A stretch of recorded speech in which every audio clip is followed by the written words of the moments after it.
जय श्री कृष्णा।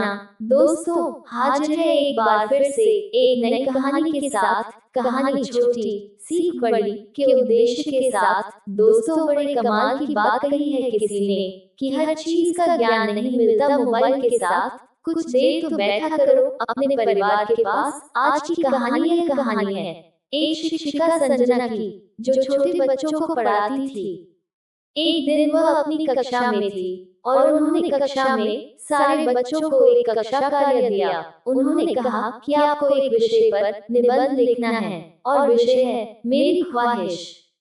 तो सारे बच्चों ने अपना अपना जवाब उत्तर पुस्तिका में लिख दिया और अध्यापिका के पास उत्तर पुस्तिका जमा करवा दी। शिक्षिका संजना अपने घर आ गई।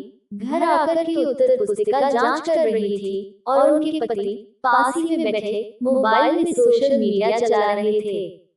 उनको ये पता भी नहीं था कि उनकी पत्नी पास ही में बैठी उत्तर पुस्तिका जांच कर रही है। सब अपने अपने काम में व्यस्त थे।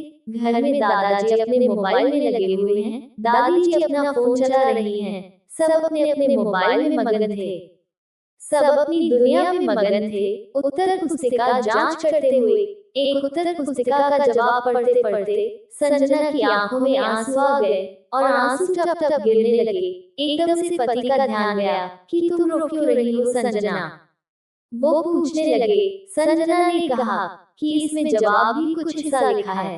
पति ने पूछा, ऐसा क्या लिखा है कि तुम्हें रोना आ रहा है और किस विषय पर निबंध था जिस पर तुम इतना परेशान हो गई हो? मुझे बताओ क्या बात थी। संजना ने कहा, नहीं, विषय तो बहुत आसान था।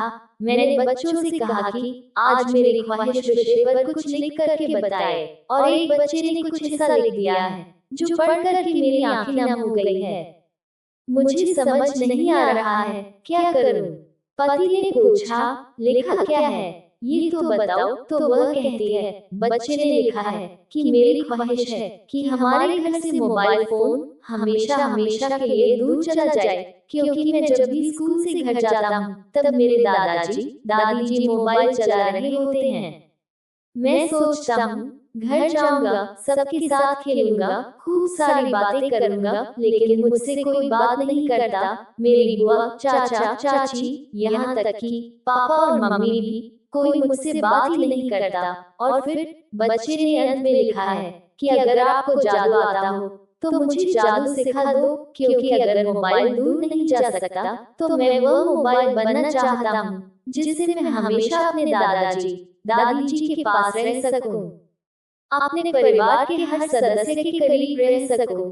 आप मुझे ऐसा जादू सिखा देंगे, यही मेरी ख्वाहिश है। और ये बोलते बोलते संजना जोर से रोने लगी। उसके पति ने कहा कि कैसा बच्चा है बेचारा, उसके घर वाले उसको समय ही नहीं देते। उसने पूछा, नाम क्या है बच्चे का? संजना और ज्यादा रोने लगी, कहने लगी, ये बच्चा कोई और नहीं, हमारा अपना बच्चा मुन्नू है।